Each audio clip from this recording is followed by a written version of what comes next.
This is CEO to CEO. And you talk about CEO Carrington, CEO of and founder of People of Color. Hey, how are you? Hi, Munson. Good morning. Thanks so much for having me today. You know, it is my pleasure to feel the energy of vibrance, of beauty for those who are in the beauty space, for those who are in the culture creation space. And I am so proud of you and all the things you do to make our Thank you. community more bold and more beautiful. So, Thank you. where were you when you got this idea of people of color? People of color came to me actually February of last year. I was actually at a Black History Festival for, Black History Month. And I was inspired by my daughter, Monroe, who was 3 at the time. Her and my son would always go to my mom's house, spend the night, and every time she came home, her nails were painted. And I had nothing at home to keep up with her newfound interest in nail polish. It forced me to think back to my childhood where I did not wear nail polish growing up because I played basketball for one. But then I also remembered I never really saw nail polish shown on brown hands. So I pretty much just skipped wearing it altogether. And so I thought about all the various shades of brown skin, not only in my family, but of all ethnic backgrounds from around the world. And I said, what if someone made a nail polish brand and named it People of Color, and the brand would pick out nail polish colors that look good on all shades of brown skin as a first thought. And so being an entrepreneur, just as who I am, anytime I have an idea, I'm like, that's a business. I'm gonna do it. So because I had the idea and she was interested in nail polish already, and then it rekindled my interest, I said, okay, I'm gonna do it. And so I got started from there, and we officially launched in May of last year. So it's been a little over a year and a half. So, thought to a thing. When you're a CEO, you bring up thought of what is needed in the marketplace, talk about the initiative that kind of put together your plan, Mhm. any research that you took on, and how you came to market. Yes, yes. It was a learning curve for me because, like I shared, I didn't wear nail polish growing up, although I knew the basics, top coat, base coat, a color. But I didn't really know all of the extra information. So the more I researched, I started learning about 3 free, 5 free, 7 free, 10 free, all these frees. And I'm like, what is this? And those numbers represent toxins that are in nail polishes. So a 7 free nail polish doesn't have 7 of the most common toxins that are normally found in nail polishes. 10 free, which is what we are, doesn't have 10 of the most common toxins that are normally found in nail polishes. And so that was important to me when trying to find a manufacturer formulator because my daughter is 3 and I'm thinking, okay, she's going to be wearing nail polish for the foreseeable future. So I don't want to have something toxic that she's going to be putting on from such a young age. And then with that, being vegan and cruelty free was important for the brand as well because I am not a vegan personally, but for nail product and any type of product, I'm like, why does animal product need to be in a nail polish? That just sounds nasty. So I'm like, definitely vegan. And then cruelty free just went with that. Nail polish doesn't need to be tested on animals. So as I was learning, I wanted to find a formulator who met that criteria. I wanted it to be made in the USA. That was important to me, especially, of course, this is, pre-pandemic, not knowing everything was going to shut down, but I just wanted something that was made here so that I can get it more easily. The communications, whether it's West or East Coast, would only be a 3-hour difference. And so those were kind of my top priorities when searching for a formulator. Thankfully, I was able to find one. And from that, it was just getting product samples, testing them out, making sure that they were really good quality, testing it on various shades of skin tones, and picking out the colors and names prior to launching. So all of that went on in a matter of months, weeks actually, because we launched so quickly from idea to launch. So it was a very busy time. So when you think about scaling, you've had some successes. You've actually had some invitations. You've had individuals support you. The corporate support that you've received, kind of describe what those are like for you as well. Yes, so those opportunities started coming this year, kind of after COVID hit, and then, of course, after unfortunately the murder of George Floyd, when a lot of businesses were, I guess, eyes opening that they needed to support Black business. And so they actually reached out to me, the retailers that we are currently in. One we launched with Urban Outfitters in August online. It did very well, and now we've actually rolled out to all of their U.S. stores, which we were able to make a little bit of history with because we're the first and only nail polish brand that's carried in all of their U.S. stores. So thank you so much. And that's super exciting for us. And then we, a couple weeks ago, just launched on Kohls.com as a part of their Curated by Kohl's branding, which shares and features upcoming and emerging brands. So learning going from zero to the big time, if you want to call it that, was a big learning curve, very stressful because retailers don't pay you upfront like a normal wholesale deal. They don't pay you 50% now and the rest, when the product is ready to ship. They pay you sometimes 60 days after they receive their delivery. So, as a small business, trying to fund those orders was very challenging. I was having to call friends and family saying, "Hey, can I get a business loan?" I was having to, take a part of my e-commerce sales and put that towards trying to get their orders out the door as well, and not really being able to pour it back into supporting my own inventory that I needed.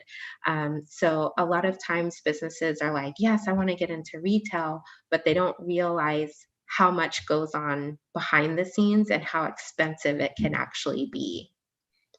Well, as a CEO, what did you learn during that process? I mean, I think the you're talking about an amazing awareness.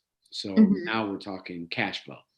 And what Yes. have you learned about cash flow, access to capital as a emerging new company and brand? Yes, I realize that access to capital is key, especially as a Black business owner. We don't get invested in as often as our counterparts. There aren't a lot of funds that invest into Black and Brown businesses, and so if you don't already have access to those networks of people, which I didn't, you have to turn to friends and family, and sometimes that can be challenging, especially if your friends and family don't have capital to, freely give you, especially, knowing that you're not going to be able to pay them back tomorrow. And so it was that learning curve of, being comfortable enough to ask my friends and family for money. And then the learning curve of all of the things that you need to do on the back end with onboarding for retailers. So, getting your UPC codes, that's expensive. You have to sometimes join an EDI partner, which is kind of their back end software to do logistics and those things. That's expensive to join. You have to do the whole onboarding process, which is sending in all of your paperwork, joining the various platforms that they require. And because it's a small team, me, I had to do all that. And so that was a big learning curve for me to really sit down and learn from start to finish how to onboard with not only one retailer, but a second one because they all do things differently. And so during that time, I learned so much because I had no idea all of that went on to be in a retailer. I figured, you send your PO, you pay me my money, I send you the product, and that's it. You come back when you're ready to order again. I had no idea of all of this extra things that we had to do. Yeah, I think you shared insightfully the process. Most Mhm. people have no idea about shipping the idea that all of a sudden transportation is something. What would you say to a future CEO who is Mhm. preparing and thinks that they want to create a relationship? What would you say they should be budgeting in order to have the necessary uh, strategy and structure inside their organization to open new retail accounts? Yes, I would say save what you can, whether it's 5% of sales, 10% of sales. If that's one of your strategies to grow, I would just open a separate savings account and start putting money towards it, because you're going to need to fund your own orders until the payments from your retailers can fund the next order. I would start to have in place how you would scale. So if you're a business that hand makes your products at home yourself, I would start talking with co-packers, interviewing them, even if you don't do anything immediately with them, just knowing their process and how it would work. Um, if and when that time came, you would already have that avenue to go to. I would start to look at your costs. Most retailers don't want just a 50%, markdown on your products. They sometimes want 55, 60, 65% off. Can your business afford that? You have to crunch your numbers to know. Not all money is good money. So a lot of times, a retail relationship just isn't the best for your brand, and that's okay. There's still enough people in the world to service with your product or service to still be very successful without going the retail route. So those would be some of the things that I would suggest really looking into even before you start reaching out to retailers, or hopefully before one reaches out to you. You talked about co-packers. Hmm. Everybody doesn't even have an idea of what a co-packer is. Why don't you Hmm. share and give some insight on what that is, what an EDUI is? Because I know that obviously one of our clients is Macy's and they have similar. By the time you onboard, it's a full month, it's a full back and forth, watching Hmm. the emails. Would you share with them what these words mean and what a co-packer offers that will help entrepreneurs as they scale? Yes, definitely. So I personally do not make my nail polish. I knew from the jump that I wouldn't be able to have 3 kids, and it would just have been a disaster in my home. And so I needed to find, you can go the manufacturer route where from the jump, someone is already making your product and it's basically a private label where they make the product, you build the brand, and you slap your brand on there. And you market it, of course, as your own brand. The co-packing route would be that you are the formulator of your product, whether it's in your home or a small warehouse or something, and then you are trying to scale. So you need someone to basically help you make your own formula. And so a co-packer basically works in tandem with you, making your product for you. But again, it's your product, your formula, how you want it to be done versus a manufacturing route where essentially it's their product, their formula, and they're putting your brand on it for you. So those would be kind of the two differences between. Yeah, I just wanted individuals to understand that one of my favorite books is Selling the Invisible, which allows the entrepreneur to obviously build a brand. And some of the examples are, ultimately there are lots of brands like Nike that aren't necessarily running the manufacturing plant as much as providing the design, insight, materials, and that manufacturer staying on top of the technology, the latest Mhm. of this, how to make these materials work, the new latest innovation in manufacturing, while you focus on building the brand and creating value. Um, Right. Naming, beautiful name. Thank you. Where were you? How did you come up with it? Obviously, how do you live it? How do you Mhm. live? And what's the brand architecture that you have kind of outlined for your brand? Yes, so People of Color actually has a two meanings. When I thought of it, it was literally people of color, so brown people from all over the world. I wanted to have a brand that celebrated and represented us through nail polish and picking out colors that complement our various skin tones. But it also means people of color because we literally also live in a world of color. So it's both a literal and figurative meaning. Yes, pops of color on both of us. So that's exactly what it means is us people of color as a whole, and people of color because we all live in a world of color. So our slogan is nail polish for people of color and those who live in color. So I wanted it to be an inclusive brand for everyone, but the various shades of brown skin are always our first thought no matter what we do, with picking colors, naming them, and celebrating us and sharing our stories. Um, so I hope that is helpful with the behind story for the name. And then I'm sorry, the second question was. Just in terms of brand architecture. So you're thinking Mhm, of it, the idea, how do you develop it for anybody, somebody thinking about rolling out? Obviously, for us, we uh, culture plus community equals rolling out. At the end of the day, the exciting part for me is to amplify who you are. Obviously, mhm, most people think of us and they might think of an entertainer. We have mhm, to educate our advertisers and advertise brand metrics and brand managers to kind of share that we celebrate our entire community. So that's mhm. our culture.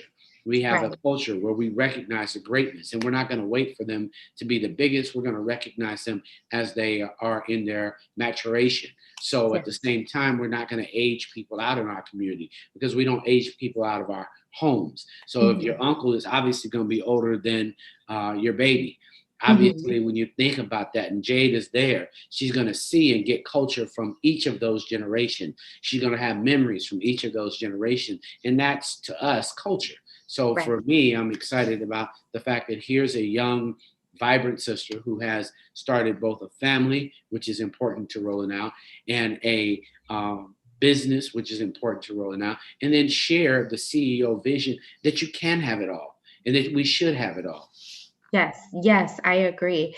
And I can second what you said in that celebrating and representing us. That's one of our main missions with people of color is being able to see yourself in the brand and feel seen and celebrated, which I didn't feel growing up because I never saw nail polish shown on brown hands. So I'm like, maybe it's just not for me. And I didn't want that for my daughter who showed an interest in nail polish. Not that she, couldn't just pick out a color, but as she's able to grow and understand and not really see herself in any sort of advertising, I didn't want her to feel left out. Um, and so, for example, last year we had launched a collection called For the Culture, and we picked out 5 shades to just celebrate Black culture and our impact on society. So we had colors, we had an orange color called Soul Glow, we had a purple color called Royalty, we had like a lime green color called Around the Way Girl because it had like a 90s feel, LL Cool J feel. And so it's things like that that you would usually never see in nail polish, especially. And then fast forward to this year, we have our Queen collection, which tells the stories and celebrates 5 women of color queens from around the world. So, for example, this color is green, but it's named after the first and only queen of Hawaii, which was Queen Liliuokalani. So it's things like that that we do with our brand to celebrate and represent us, as well as our social media and website. We celebrate the people who support us. So the hands that you see on our website, the hands that you see on the social media, those aren't models that we paid for. Those are our customers. Those are the people that support and buy our products, and they send us pictures and we post them. We want to show real hands with our product on. We don't want, this made up image of, what beauty is, in the nail polish industry, because the beauty is us. And so that's what we want to show, through our website, our social media, and through our brand overall, is the beauty of us and just celebrating us. So that's a wonderful idea. So when you think about um, the celebration of us and you think about the whole Buy Black Friday being in a gift guide, can you share some of that insight as well? Yes, I was of course shocked and super excited when I got Facebook's email saying that they wanted to feature us in their gift guide. Um, it was an honor to be included with amazing Black-owned brands. For me, last year, actually, when it was Black Friday, I was using the term "Buy Black Friday" because I was just promoting, buying black. So for us, it's just funny because for us, it's normal. Like we want to support each other. I love, doing this. It's nothing new. Like it's not a trend. And that's one of the main things that I try to always share is that brown skin is not a trend. Like, this is who we are. This is who we have been. This is who we always will be. It's just finally the world is taking notice of us. Go figure. I, And I love it. I think the energy, obviously, remaining focused, remaining vigilant about amplifying each other, being mhm, happy to be included in a group, so yes, that everybody can understand it, and then to have Facebook kind of recognize the genius in what you're doing and praise you with other geniuses and titans of industry who move forward is a wonderful thing. And we got yes, to just make sure that we buy black often, not yes. just there. So show me some of the other colors because I'm really interested and want the audience to kind of know your choices and share them and just so they can see the product firsthand. Yes, definitely. So I shared the beautiful green color. I'll show you this one. This one is unique. This is like a charcoal color. It has a little shimmer to it. It's a part of our Queen collection. It's actually named Rani Channama, which was a South Indian queen who fought against British rule in India. And so, a part of that collection, like I said, was celebrating women of color from around the world or queens from around the world. Um, this brown color is called Brown Sugar Babe. It's a part of our nude collection. And when we created our nude collection, I couldn't find any nudes for our skin tones. A lot of them look like this. They were pink or very pale tan colors um, that look good on us, but don't always complement our skin tone. And so when we created our nude collection, I said, I want to represent all skin tones with 5 colors. I don't want, to have 10,000 shades of nudes. It's just way too much. So we curated a 5 color collection called In the Nude, and it has done very well because people can pick out nudes that look good on them, but they can also try on colors that they may not have worn before. So these are two of the lighter shades. And then we have kind of a middle ground bronze, which is a shimmery bronze. And then we have our two browns, which is Brown Sugar Babe, and then this one is Mother of Earth. And so the names are important too, because Mother of Earth, we chose this name and color to celebrate the first woman who gave birth to civilization. So it's just little things like that that we do to try to celebrate and represent us through our collections. Well, as one CEO to another CEO, you're not trying to do anything, you're doing it. I mean, we are Thank you. so proud. There's not, you can't wake up and try to be in Kohl's. You can't wake up and try to. You got to be recognized. You got to be awake, and you've got to be prepared. And I think that that's seen in your vision. So, for Thank people you. who want to be able to go directly to your website, what is your website? Yes, it's peopleofcolorbeauty.com, and the same for our social media at People of Color Beauty. Super. I am so excited by what you do. So, Thank you. for holiday, what can Mhm. they find on your site and how would you suggest CEOs plan for the year. We're at the end of this year, but what would you suggest are the 3 things that a CEO needs to do as they plan for their next year? Yes. As far as planning, don't start now.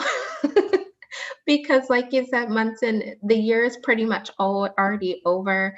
The new year is starting. So if you can plan starting at the beginning of your fourth quarter. So, a couple months ago, pretty much, you should already have a vision as to what you want to do next year. Even if you don't have all the details, you should have, 3 to 4 things that you want to achieve. And for me, it's easier to break it out in quarters. So first quarter, choose one big goal that you want to achieve during first quarter. Same with subsequent quarters throughout the year. And then overall, that should be kind of your growth strategy for your brand. For me, I just actually bought this big wall calendar with erasable, the markers, erasable markers, where I can see all of the months of the year and I can plan out, okay, this is when I want to launch my spring collection. This is when I want to launch fall. Do I have any brand partnerships that I've already planned out for? Okay, let me write those down. For me, it's getting it on paper and seeing the bigger vision versus just having it like I did in my small little planner. You can see your day to day, but you can't really see the overall. So I would suggest that people get something where you can see your overall vision. Plan it out by quarters. So that way you can do small steps to reach your bigger goals and be able to see your progress. Oh, the baby came out and my husband took her. Well, you're rolling out, so that's not that's our baby. It's not a somebody else's baby. So we I love know. the fact that they get to be there. There are Yes. tons of people that are essential and don't have an option. And so the Yes. fact that your babies are getting loved and are able to stay, particularly at this time, it's no big deal for us. It's nothing but love. Thank you. Safety is paramount for our children and being there. So I love it. I love it. Yes. Thank you so much. I had a goal a long time ago. Well, when I've always wanted to quit my job to have my own business, I'm like, I want to be a stay-at-home mompreneur. I'm gonna be at home with the kids and run my business. And now that I'm doing it, I'm like, man, this is hard. This is a tough, tough job. I would have never envisioned it was so tough, but it's very rewarding and, like you said, a blessing because it's not easy, but a lot of people just don't have that opportunity. Well, we're really proud of you. Want to thank you for coming on CEO to CEO. Great to meet you. Really proud of Thank you. everything that you're doing. And for all of you out there, please, please, please go and support today. Thank you. No, you got Today, to, you're going to plug your website at that point. People of Color. So peopleofcolorbeauty.com. And you can follow us on social media, Facebook and Instagram at People of Color Beauty. Cool. So, and for all those who were in the Buy Black and Guide from Facebook, we want to thank them for organizing the conversation and obviously highlighting those individuals who are part of the guide. It's been big for our community, and we want to thank them as well. But to all of you out there, support this young woman, support her and her family, and support her dreams, because in order to be a great CEO, you need a community to support, and we want to support her. Thanks so much. This is Munson Steve from CEO to CEO on Rolling Out.